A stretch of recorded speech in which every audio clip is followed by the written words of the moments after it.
Les enfants de la classe de la butte, et je vais vous lire une histoire qui s'appelle Pélagie la sorcière.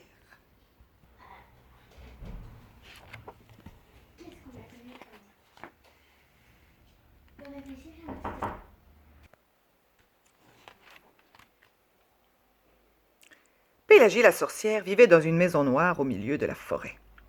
La maison était noire à l'extérieur et noire à l'intérieur. Les tapis, noirs.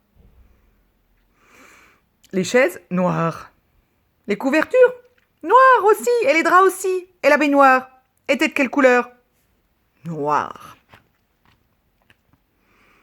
Pélagie vivait dans sa maison noire avec son chat Rodolphe. Il était noir lui aussi. Et c'est ainsi que les ennuis commencèrent. Quand Rodolphe était installé sur une chaise les yeux ouverts, Pélagie le voyait. Du moins, elle voyait ses yeux.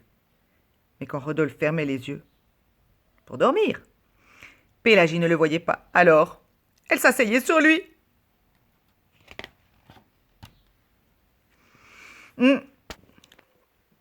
Quand Rodolphe se couchait sur le tapis, les yeux ouverts, Pélagie le voyait. Du moins, elle voyait ses yeux. Mais quand Rodolphe fermait ses yeux pour dormir, Pélagie ne le voyait pas. Alors elle trébuchait sur lui.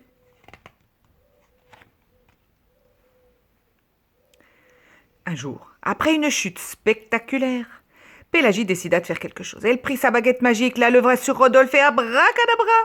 Rodolphe n'était plus un chat noir, il était d'un vert étincelant. Maintenant, quand Rodolphe dormait sur une chaise, Pélagie le voyait. Quand Rodolphe dormait sur le tapis, Pélagie le voyait. Et elle le voyait aussi quand il dormait sur le lit. Non mais Rodolphe n'avait pas le droit de dormir sur le lit. Alors Pélagie le mettait dehors. Dehors, sur l'herbe. Un jour, Pélagie sortit de la maison en courant. Elle trébucha sur Rodolphe, fit 3 sauts périlleux et atterrit dans un buisson de roses. Car, quand Rodolphe s'asseyait sur l'herbe, Pélagie ne le voyait pas, même si ses yeux étaient ouverts. Cette fois, Pélagie était furieuse. Elle prit sa baguette magique et la brandit 5 fois et...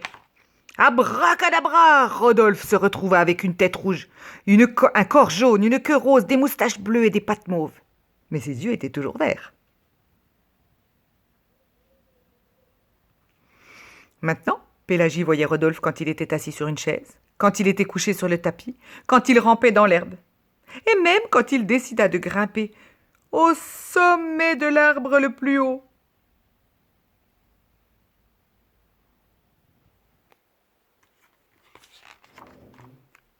Pourquoi Rodolphe était-il monté au sommet le plus haut? Pour se cacher, il était ridicule et il le savait. Même les oiseaux se moquaient de lui. Rodolphe était malheureux. Il resta en haut de l'arbre tout le jour et toute la nuit. Le matin suivant, Rodolphe était toujours en haut de l'arbre.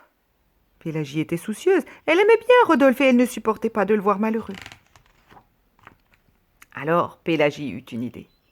Elle brandit sa baguette magique et abracadabra, Rodolphe redevint un chat noir. Oh, il descendit de l'arbre en ronronnant. Et puis Pélagie brandit sa baguette encore et encore, et encore et encore. Maintenant, la maison de Pélagie est jaune avec un toit rouge et une porte rouge. Les chaises sont blanches avec des coussins rouges et blancs. Le tapis est vert avec des fleurs roses. Le lit est bleu avec des draps blancs et des couvertures roses. La baignoire est d'un blanc éblouissant. Et maintenant, Pélagie voit Rodolphe où qu'il soit. Voilà. Et je vais vous proposer, si vous voulez, sur le blog de la classe, je vous propose des petites activités autour de Pélagie.